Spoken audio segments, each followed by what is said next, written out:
घोसी उपचुनाव की लगातार वोटों की गिनती जारी है और सुधाकर सिंह ने अच्छी खासी बढ़त बनाई हुई है। जी हां, सुबह से ही सुधाकर सिंह ने अच्छी खासी बढ़त बनाई हुई है और इस बढ़त को अब जीत में तब्दील करने का भी वक्त आता जा रहा है। लेकिन बीजेपी भी खेल कर सकते, इस बात में कोई दो राय नहीं। लेकिन जो ओपी राजभर ने बयान दिया था, अब उसको लेकर तमाम बयान सफाई देते नजर आ रही हैं। जी हाँ, चाचा शिवपाल ने तो ऐसा बयान दे दिया जिसको सुनकर हर कोई दंगे। दरअसल आज के दिन तमाम मीडिया चैनल्स ओपी राजभर को ढूंढते नजर आ रहे हैं कि आखिर वो कहाँ है। दारा सिंह चौहान से ही बड़ी मुश्किल से कुछ बाइट मिल पाई थी, कुछ उनसे सवालात किए गए थे, लेकिन सुधाकर सिंह, चाचा शिवपाल और तमाम बड़े नेता सफाई के लगातार जनता के बीच मौजूद हैं। लेकिन इस बीच ओम प्रकाश राजभर कहाँ गायब हैं? कहा यह जा रहा था कि घोसी उपचुनाव ओम प्रकाश राजभर के लिए मंत्रिमंडल की टिकट तय करेगा, यानी जो मंत्री पद उनको मिलना है वो घोसी उपचुनाव के नतीजों से ही पता चलेगा। वैसे तो हम फिर से दोहरा रहे हैं कि घोसी उपचुनाव का नतीजा कुछ भी हो सकता है। सपा यहाँ पर अभी बढ़त बनाई भी है, लेकिन भाजपा भी खेल कर सकती है। ये हमने पहले भी कई बार कई वोटों में देख रखा है। लेकिन 9 राउंड की गिनती के बावजूद भी यहाँ पर सुधाकर सिंह की वोट परसेंटेज घटने का नाम नहीं ले रहे।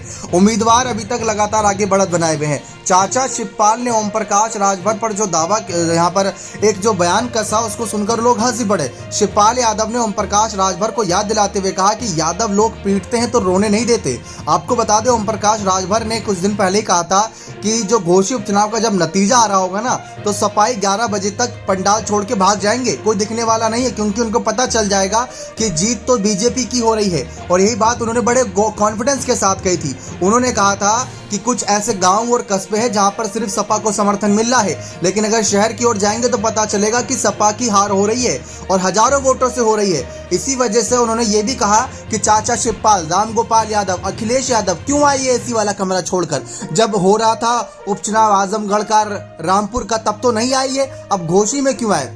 घोसी चुनाव प्रतिष्ठा की बात आ गई थी, क्योंकि इस पर अखिलेश यादव ने यह कहा कि जब आजमगढ़ और रामपुर की बात आती है तो वहां पर सीधे सीधे उपचुनाव था, वहां पर कोई दल बदल नहीं हुआ था। वहां पर हमने विधानसभा सीट से इस्तीफा दिया था, लोकसभा सीट से इस्तीफा देकर विधानसभा सीट पर बने रहना पसंद किया था, तो वो कोई दल बदल नहीं था। लेकिन दारा सिंह चौहान ने जो किया है, कभी सपा में रहते हैं, कभी भाजपा में जाते हैं, कभी बसपा में जाते हैं, कभी बसपा छोड़ फिर सपा में आते हैं, फिर कभी सपा छोड़ भाजपा में जाते हैं। जो दल बदल की राजनीति चल रही है ना, इसका खेल खत्म करना है हमें, और इसीलिए हम प्रचार करने के लिए जनता के बीच आ रहे हैं। अब अखिलेश की मेहनत सफल होती नजर आ रही है, लेकिन देखते हैं कि जो अभी शुरुआती राउंड की गिनती है, क्या ये नतीजों में तब्दील हो पाएगी?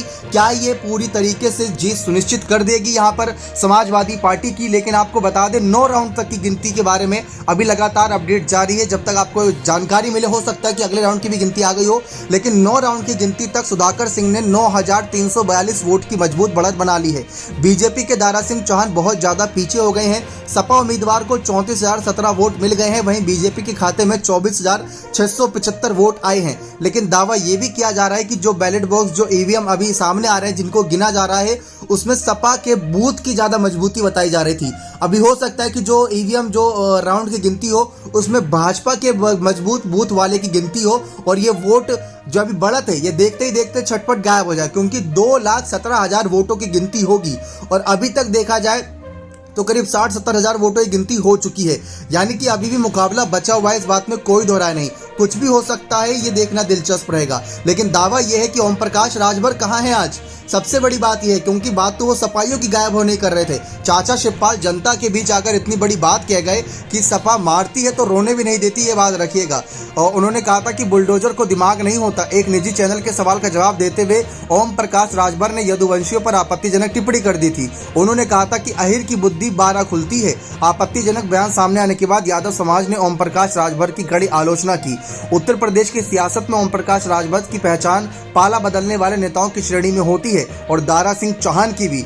अब शिवपाल यादव ने जिस तरीके से अखिलेश यादव का समर्थन किया, ओम प्रकाश राजभर पर हमला बोला, और ओपी राजभर आज गायब नजर आ रहे हैं। वोटों की गिनती के बीच कोई बयान उनका नजर नहीं आ रहा। वैसे तो उनके बहुत बयान नजर आते हैं। अभी बताया जा रहा था कि उन्होंने हाल ही में भूपेंद्र सिंह चौधरी, जो प्रदेश अध्यक्ष उत्तर प्रदेश के, उनसे मुलाकात भी करी थी। तो मुलाकात तो हुई, लेकिन आखिर कहाँ है ओम प्रकाश राजभर? सवाल ये बहुत बड़ा है। भले ही थोड़ी बहुत बयानबाजी कर रहे हैं, लेकिन जिस तरीके से बीजेपी की लगातार जीत का दावा कर रहे थे, वो जीत का दावा क्यों नहीं अब यहाँ पर सच हो रहा है?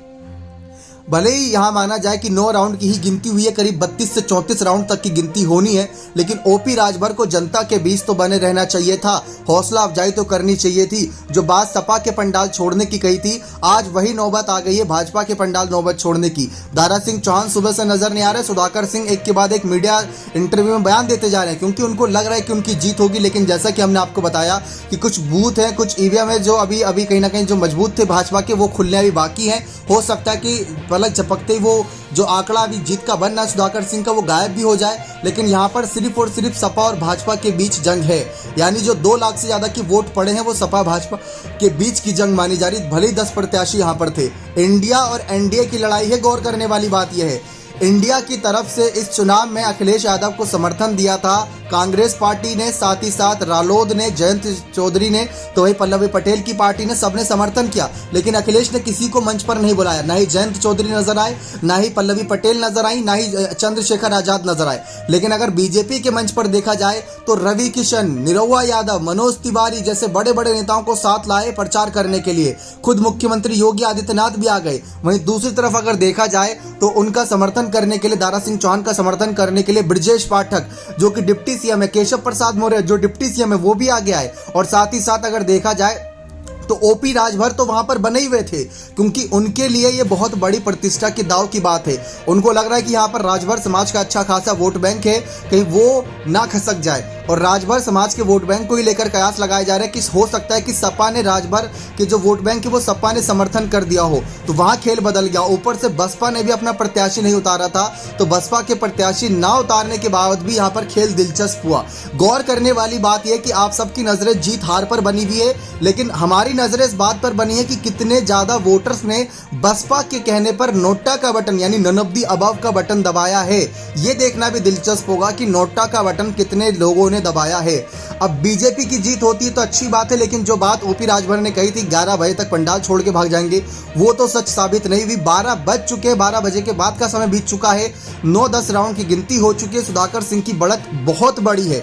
9-10 हजार वोटों की बढ़त कम नहीं होती, देखा जाए हो सकता है कम हो जाए, लेकिन ये कम बढ़त नहीं होती। लेकिन बसपा का ना प्रत्याशी उतारना, दारा सिंह चौहान का पाला बदलना, उन पर स्याही फेंकी गई थी, ये भी आप सभी को याद होगा। तो क्या कुछ नहीं हुआ इस चुनाव के प्रचार के वक्त। अखिलेश यादव का एसी वाला कमरा छोड़कर प्रचार करना, काजल, निषाद और तमाम बड़े नेताओं का प्रचार करना सपा की जीत को क्या सुनिश्चित कर रहा है? क्या नतीजे जीत में तब्दील हो पाएंगे? क्या सपा जश्न मनाएगी आज? क्या इंडिया की जीत होगी? ये बात इंडिया और एनडीए की प्रतिष्ठा की लड़ाई थी। देखा जाए पिछले कुछ उपचुनाव में सपा ने बाजी मारी है, चाहे मैनपुरी उपचुनाव की बात कर ले या अब बात कर ले हम घोसी उपचुनाव की। ये वो सीटें थी जहां सपा भाजपा के बीच सीधी सीधी टक्कर होती है।